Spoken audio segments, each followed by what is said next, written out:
G'day Cairns, g'day Lismore, g'day Australia, and welcome to episode 313 of The Other Side for the weekend commencing Friday the 17th of May 2024. I'm Damian Coory, and welcome to the show that brings you a small government adult view of the world, not a childish ABC view of the world where we expect the government to fix everything for us. It used to be you would go home at the end of the day, most people would go, oh, Cheers is on, oh, MASH is on, oh, Mary Tyler Moore is on, All in the Family's on. You just expected, there'll be some funny stuff we can watch on TV tonight. Well, guess what? Where is it? This is the result of the extreme left and PC crap and people worrying so much about offending other people. Thank you, Jerry Seinfeld. And I just want you to know that if you're going to be offended by this weekend's show, tough. We don't care, not one little bit. Sorry, E. Karen. Sorry, ACMA. Sorry, Elbow. Sorry, little greeny people with your little sensitive, wokey brains. E. Karen, she's from the USA. Works for the Aussie government, they say. She likes to censor, control what we say. But Australians are free, we want to obey. She's got rules, regulations. Thinks she can manipulate our nation. But we won't back down, no hesitation. Australians speak up, it's our foundation.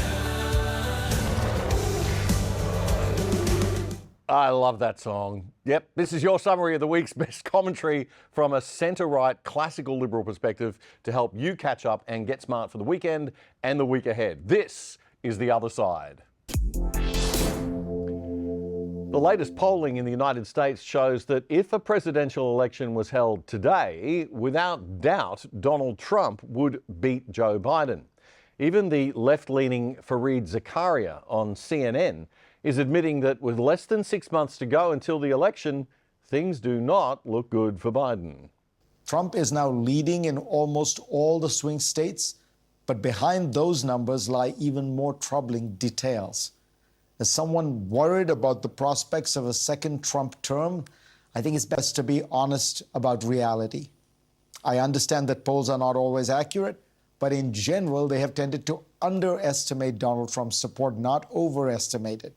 The shift here is stark. On the question of who voters trust more to deal with the economy, Trump has a 22-point lead over Biden, according to an NBC poll from January. This marks a 15-point bump for Trump compared to the same poll in 2020. Immigration, Biden is 35 points behind Trump as to who would handle it better. Only 33% of Americans said they approved of Biden's handling of the Israel-Hamas war, which is now opposed both by people who think he is too soft and people who think he is too hard on Israel.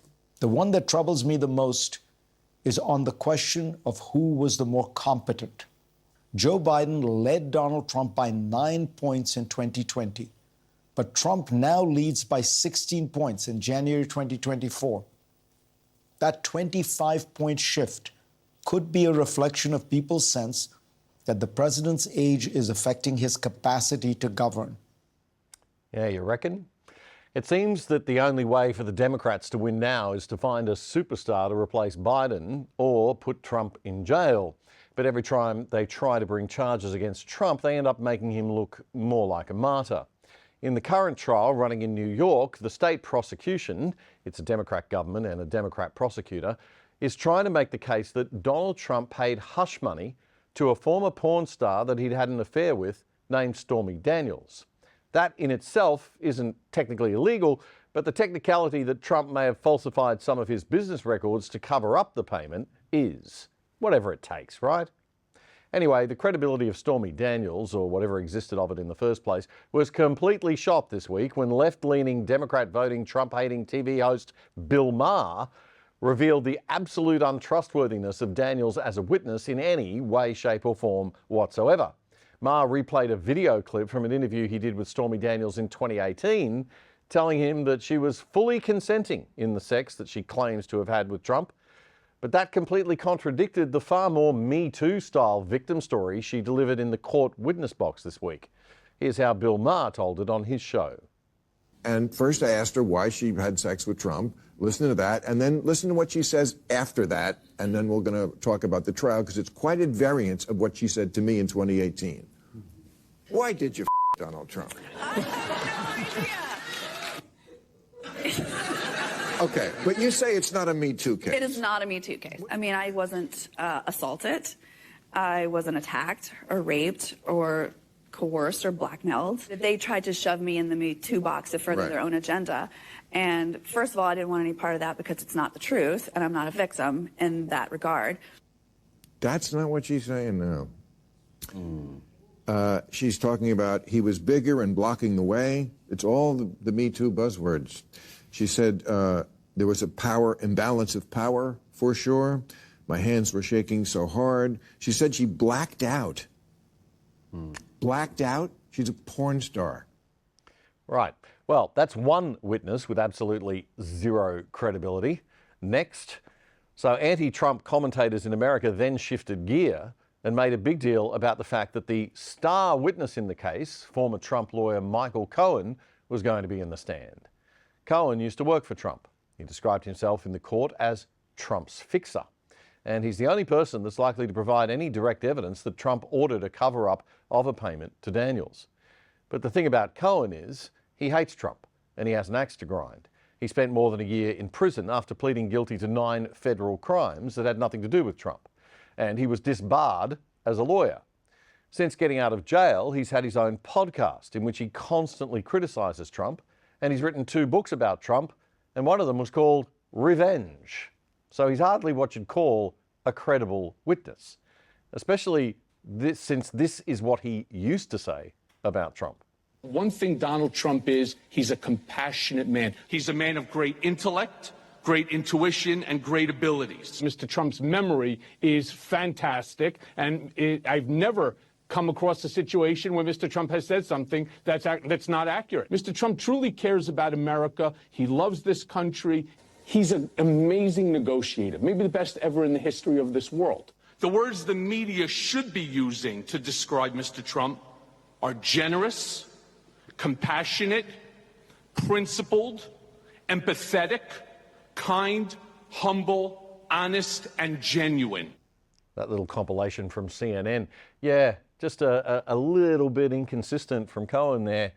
Funny how the Democrats and the left always say that Trump is the one who puts the country's democratic institutions and conventions at risk. Then they proceed to do that themselves by using the entire criminal justice system for their political goal of trying to bring him down. The hypocrisy. People are waking up to it, though. The whole thing is just backfiring on the Democrats big time. A point not even lost on CNN's Fareed Zakaria. And the trials against him keep him in the spotlight, infuriate his base, who sees him as a martyr, and even may serve to make him the object of some sympathy among people in general who believe that his prosecutors are politically motivated. This happens to be true, in my opinion. I doubt the New York indictment would have been brought against a defendant whose name was not Donald Trump. Wow. There is the admission, even from the left-wing media, that this is nothing but a political witch hunt. Fox News commentator Joe Concha summed it all up really well. Fareed Zakaria is absolutely correct, and we need to hear more of this kind of commentary from those who say they are journalists over at that network or at MSNBC. Both exist as the resistance networks, for the most part, to Donald Trump, who you see on your screen, that there is no there when it comes to this made-for-cheesy TV show trial in Lower Manhattan. Zakaria knows what anyone sane and sober has observed over the last 4 weeks. No crime has been defined to this point. And Michael Cohen, who has been acting like one of the sorriest figures you could possibly imagine and wearing Superman T-shirts on TikTok and selling merchandise around jailing his former boss, apparently this is the star witness for Alvin Bragg. if they're depending on Cohen, who already has gone to jail, who has already admitted to lying countless times in terms of when he's on the witness stand, we're looking at either a hung jury or even an acquittal, even in Manhattan, which voted basically 9 out of 10 people voted for Joe Biden over Donald Trump in 2020. So this is where we're at this point. And when you consider Fonnie Willis, Jack Smith, those trials are probably happening after Election Day. This lawfare attempt to take out Donald Trump looks to be over. And then, Carly, wow, we may have an election that's not based on trials and what we've been seeing over all these weeks, but on issues, the things people care about. And that's the last thing Democrats want at this point. Right. Exactly. Yeah, but it's what the people want. Excellent analysis there from journalist and commentator Joe Concha on the US Fox News network. Of course, it's not over yet. If Trump gets convicted of a crime, public opinion could shift sharply against him. But oh, the damage this is doing to the reputation of the United States. What an absolute banana republic these politically motivated Democrat trials are making the country seem.